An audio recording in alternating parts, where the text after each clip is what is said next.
What's up, everybody, and welcome back to another episode of Lockdown 23 and 1.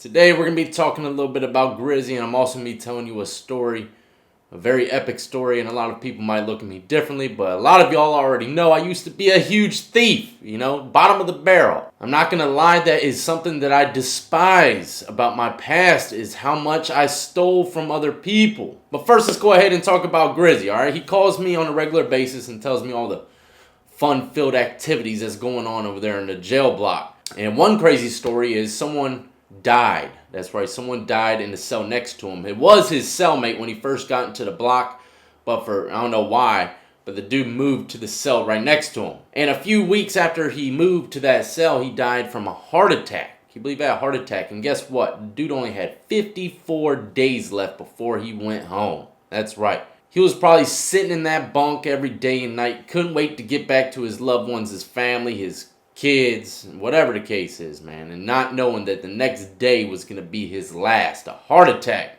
A lot of people think a heart attack, oh my God, you're going to feel your arm go numb and all this other, warning signs. Don't get me wrong now. There are warning signs when it comes to heart attacks. But sometimes that thing just hits you. Boom! And you're done. For real. Ask a lot of people that's went through a heart attack. They're like, man, some people say they get nauseous and they get sweaty and stuff like that. But a lot of them just say it happened out of nowhere. Boom. Their heart just, sharp pain to the chest instantly and they faint. And you never know when your ticket's going to be up, my friends. But yeah, that's one crazy story Grizzy told me. He said he woke up the next day and homeboy was dead. They had freaking K9 units. They had police officers from all over the area. They had the whole thing on lockdown, man. Homeboy died right next to him. You know what I mean? He used to be his cellmate. Pretty crazy, pretty crazy. Another thing that's going on in the block. Remember I told you about the guy that had a huge swastika, okay? He went to the block for the first time and he started talking to this white dude. And the white dude, he has a huge swastika across his chest, okay? And he's in there for some pretty crazy stuff. But anyways, this white dude started, gathering all the other white guys together. And Grizzy said that they were actually sticking together a little bit. But that didn't last long, he said. It didn't last long at all before the Bloods just jumped all of them. For real. Hey, look. I told you, man. I told you, man. Didn't I tell you? I said it once, I'll say it again, man. That crap does not last long. All that Nazi stuff. It don't fly over here in the Tidewater area, you know what I mean? So yeah, old Nazi boy got beat the hell out of by a bunch of Bloods. What else did he say happened? I said this in the live stream as well. Inmates are defecating in the trays and putting them back in the tray slot. So Grizzy's up there cleaning trays and stuff, and he pops a lid and boom, there's freaking crap all in the trays. I can't even imagine that, man. I'd be heated if someone was sending, feces in the tray, man. That's nasty. You got just picture it, man. You got to picture homeboys actually taking the time out of his day to set the tray on the ground or on top of the toilet to pop a squat and pinch a loaf in that jank. You know what I mean? Absolutely unbelievable, man. So yeah, Grizzy calls me on a regular basis with some pretty good stories, and some of them I can't remember. He tells me a lot of them. And a lot of people tell me to start a GoFundMe for Grizzy. Look. The last thing Grizzy needs, I'm going to take care of Grizzy. Y'all ain't got to worry about it. I'm not going to ask y'all to freaking put no money on no GoFundMe for Grizzy. Because I'll tell you right now, if Grizzy gets like 10 grand in GoFundMe, that's going to do more harm to him than good. Okay? One thing that you do not do is give a drug addict money. What do you think he's going to spend the freaking money on?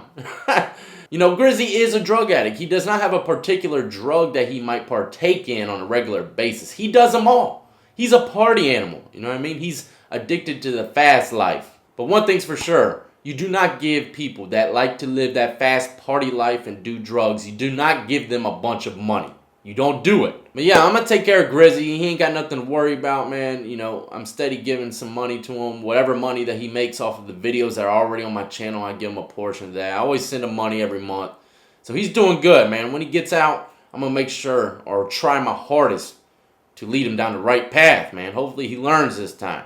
But I do appreciate y'all's thoughts about Grizzy and trying to get him going straight when he gets out. But anyways, let's go ahead and jump into this story, man. Check it out. Please don't judge me, man. I was a teenager when I did it, and I was a thief. Boy, I was a thief. When I say I was a thief, I was a freaking thief. So check it out. We're going to be talking about a burglary. That's right. I broke into a house And it was like 8:30 in the morning. I was like 15 years old, I think. 15 years old. I should have been in school, but I wasn't in school. Lord, hey, Dad. God, I apologize. I know my pops ain't heard this story yet. If he watches this video, I apologize. You too, Mom. But anyways, I wasn't in school and I was trying to rob a house, you know, to get some money, do whatever I gotta do. I can't remember what I wanted to do, but I'm sure it was just a party. So it was 8:30 in the morning. I was looking at this house, trying to figure out which one didn't have anybody in it. And of course, the first sign of the house I wanted to get didn't have no cars in the driveway. And a lot of people already know this.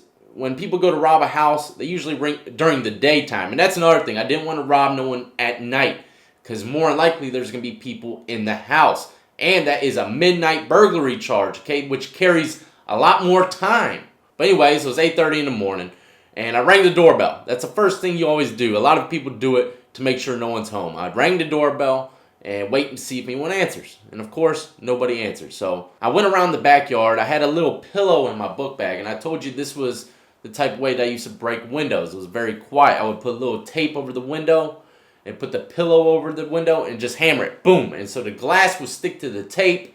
It won't fall or nothing. And I could just peel the duct tape right off and the glass will come with it. And it's very quiet because you got a pillow. Might make a dull knocking sound. You know what I mean? So I reached in and I unlocked the door. I got in and I started cleaning up shop. I mean, I was taking everything. So this house is a 2-story house. So I made it up to the second floor. And I'm rummaging through everything in the master bedroom, trying to find jewelry, or, you know, typically jewelry is going to be in the master bedroom. It's sad to say, man.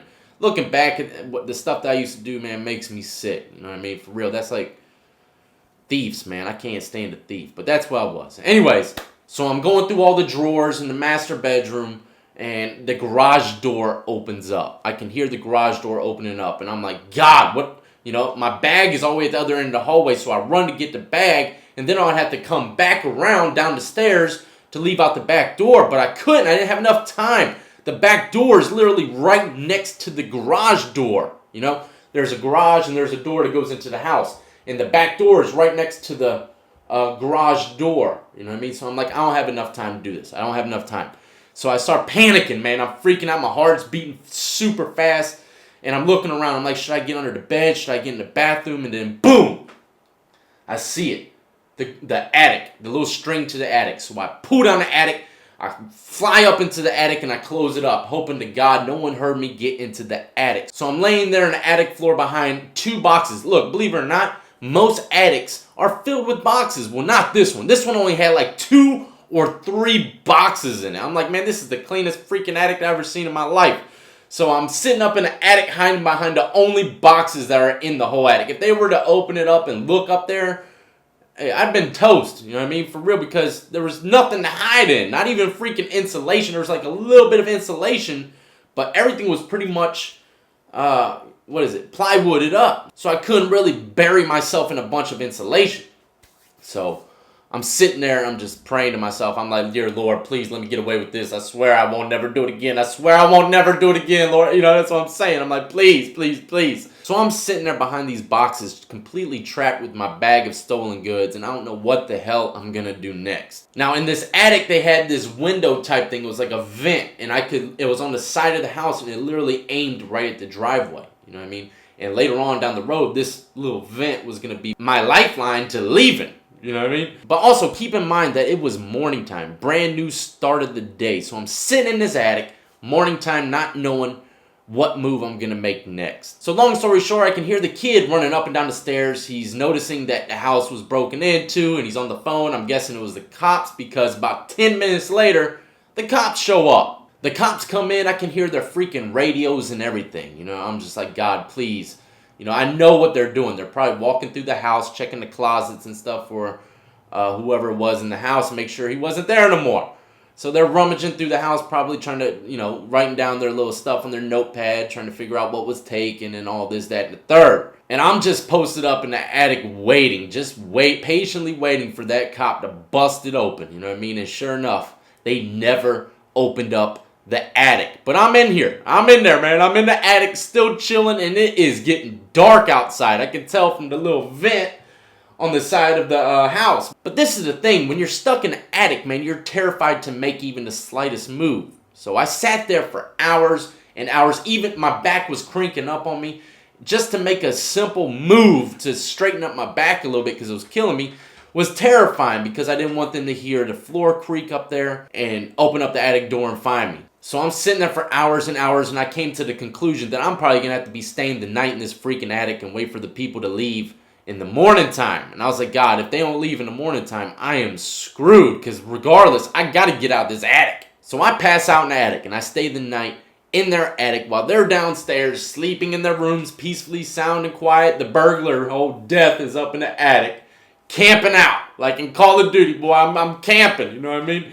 And morning time comes, and I kind of overslept, for real. I kind of overslept because I didn't hear anybody leave, so I was paranoid whether or not they left or not because I didn't know what time it was. I didn't have no phone on me, nothing. I didn't know what time it was. I knew it was morning time because little vent on the side of the house, you know, you can see the sun a little bit through it. So I was like, all right, man, this is my chance to get up out of here. But I'm still really paranoid because I didn't hear anybody leave the house. So I walked very carefully over to the little vent to see what I could see. You know, if there was any cars in the driveway or anything. I didn't see no cars in the driveway. So I'm like, man, let's do it. You know what I mean? It's go time. So I creak open, and I didn't even freaking do it quietly because I knew there was no way to do it quietly. This attic door was pretty damn loud. So I opened up the attic door, just normal as day. I climbed down, and I'm like, yo, yo, yo, yo, yo. I never forget. I said, yo, yo, yo, yo. I didn't hear nobody say anything back. I said, thank you, Lord. Thank you, Lord. I walked right out the back door, walked about a quarter mile to where my car was parked, and boom, I was good, man.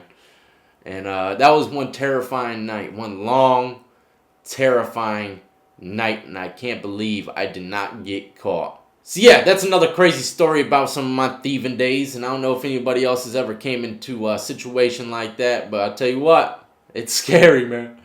It's scary. And then, you know, just sitting back and looking at it from an outside perspective, man, I can't believe I was sleeping in that people's house in the attic. That's creepy as hell, man. You know what I mean? Just imagine that. You're sleeping in your house and you don't even know there's the burglars up in the attic sleeping. That's some creepy stuff, man, for real, you know? I was creeping. I was camping while I was camping. But anyways, I hope you enjoyed that quick little story. Don't forget to hit that like and subscribe button if you haven't done it already. And look, just keep this in mind, all you freaking naysayers out there. I'm not glorifying this stuff. I'm not glorifying it. It makes me sick to know that I was such a freaking thief, man. Thieves are almost at the bottom of the barrel, for real. So don't sit there in the freaking comments section and tell me I'm freaking popping champagne to these stories, because I'm not, my friends. I'm not. It's just a story. Learn from my mistakes, man. That's the only thing I could say. Even stuff that me and my family have been through. I'm talking about stuff that was horrible. We now sit back and laugh at it. One of the most famous tattoos in prison is laugh now, cry later drama masks. Well, you know what? In my life, it's the opposite. Cry now and laugh later. For real. Because that's how my life was, man. My life was freaking pain, turmoil, crying. Didn't know what the hell was in store for my future. And now, I look back at it, and now, I'm laughing. So yeah, so don't take it personally. You know, I hate thieves just as much as the next man. And unfortunately, I was one. I want to salute every last one of you who have been supporting me since the beginning. And everyone who is just now joining me on this journey. Do not forget to add me up on Twitch, Twitter, Instagram. All of that good stuff. Go buy yourself some merchandise and go look at the links in the description of the video for all the equipment that I use to make these vlogs with, man. Click on it. Go buy yourself something and make your story come to life. That's right. I know y'all got a lot of stories out there, man. I want to see another YouTuber come out and start talking about some of their past criminal experiences. Man, I'll hit that subscribe and notification bell quick, fast, and in a hurry, my friends. That's right. Y'all be easy out there.